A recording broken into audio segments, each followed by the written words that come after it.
When did you decide to become a teacher? I wanted to be a teacher from probably halfway through secondary school, and I wanted to teach English literature. So I actually, after school, I came to this college to do A-levels, and I wanted to do whatever I could to learn as much as I could about writing and English literature. Did you have any inspirations to become a teacher? What do they do?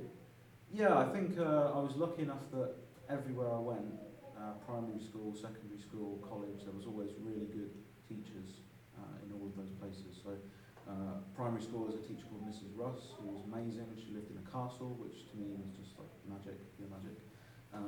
So she was great. And she was very, very inspirational. At secondary school, we had a really good history teacher called Mr. Smith, and a really good, really fantastic science teacher called Mr. King. Both of them were just fantastically inspirational.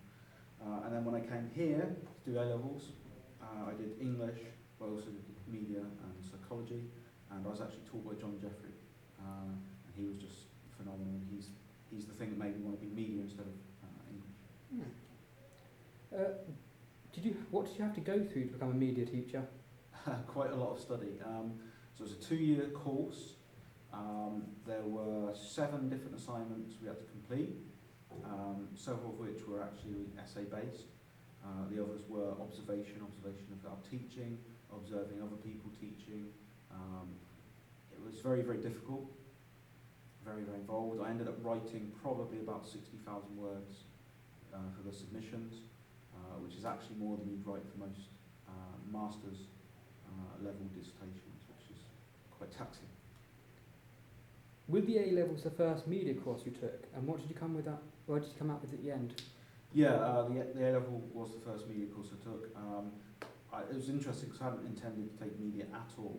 I wanted to do English literature and English language, but they were on the same grid here, so I couldn't take both of them at the same time.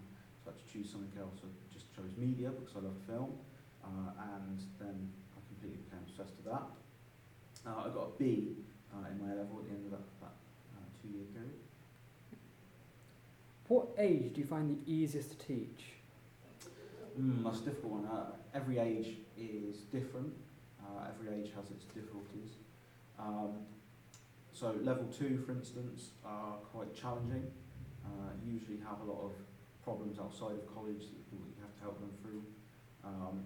Whereas H and D don't really have those kind of problems outside of college, but they can be very, very individual, which can be a challenge in itself. Has media education changed since you started teaching? Yes, massively. So I think, for instance, when I first started 2004, YouTube, I'd only just started, I think, at the end of that year, or maybe just before that year, I can't quite remember, but certainly it was the start of the internet being, I think, more commonly used in media teaching. Before then, the internet was talked about, but it wasn't actually really used in class as a teaching method, I think, really. So that started as I started this job. And obviously now so much more is available online or downloadable or streamable. So it's completely changed the nature of what we look at. When I started teaching, most people, if they had mobile phones, they didn't really connect to the internet or anything like that. These days, obviously, everyone has them in the class, so it makes research a lot easier, but it makes keeping people's attention in class a lot harder because they have so many other distractions. Why did you choose Banbury College to teach at? I came back here because I'd done my A-levels here, so it was really that simple. I did my teacher training through Montfort University in Leicester, but I always wanted to come back here. What do you find to be the best and worst things about teaching? The best things, I think, are new ideas, hearing new ideas from students. So, for instance, what we've just been through recently, the pictures, is one of my favourite times of year because I get to hear all these fantastic ideas that people have come up with and hopefully help them develop them further. I suppose the hardest thing about teaching is perhaps when you get a student that's really, really good, that you have high hopes with, that for some reason doesn't complete the course. So I'll never forget, I had a fantastic student the first year I started teaching, really did well, was on the level 2, got flow through with distinctions, went on to the level 3, and then his parents moved to New Zealand, and he basically had to go and get a job to support himself full time. He had to leave education. I still occasionally see him around, but still really feel quite sad for him that he had to leave because he loved the course. After becoming a media teacher, have you found it changes your opinions on TV and film, and why? I don't think it changed my opinion, so I think I always had the opinions I've had now, but I think it perhaps has changed what I watch quite a bit. I think before I became a media teacher, I was very into alternative and indie kind of cinema and TV programmes. I think I'm much more receptive now to mainstream than I used to be. So for instance, I watched last year, Celebrity Big Brother, which 10 years ago, before I started teaching, I never would have ever considered watching a reality TV programme like that, but I actually watched it and I actually enjoyed it. Has media opened up many opportunities for you? If so, what?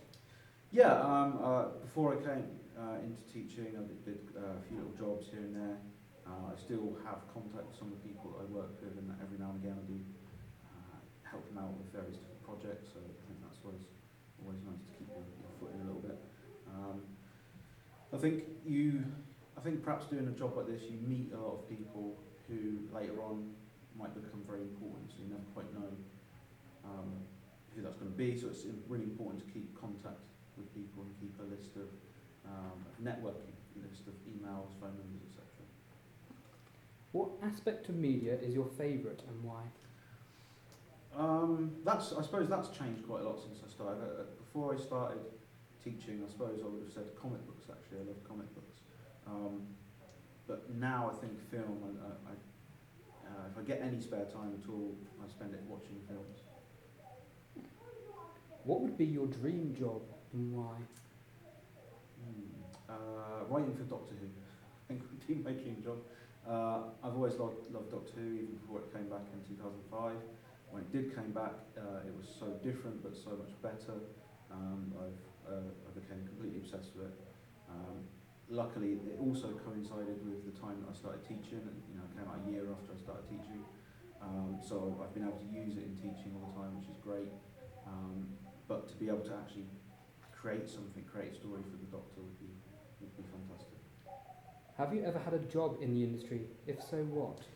Yeah, I've worked freelance several times. I suppose the biggest job was we formed a production company, and we did a series of music videos for a Scottish record label that dealt with punk bands, and they had an artist who was selling quite a lot in Denmark for some bizarre reason, and they wanted a video that would go along with an album release.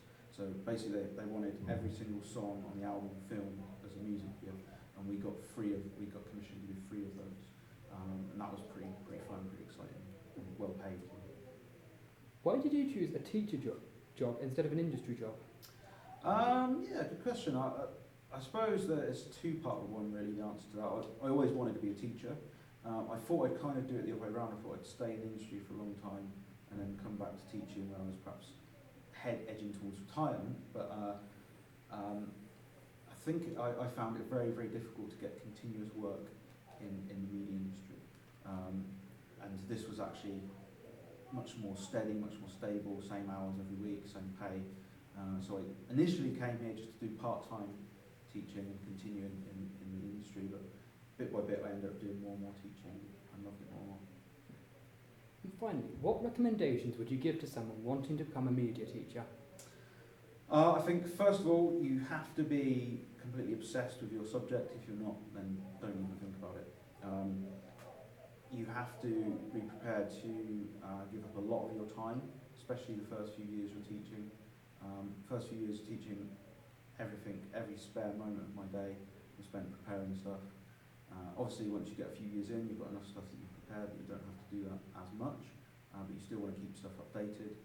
And I think you need to really be very interested in people. I think if you're not interested in people, then this is really not the job for you. Well, thank you very much.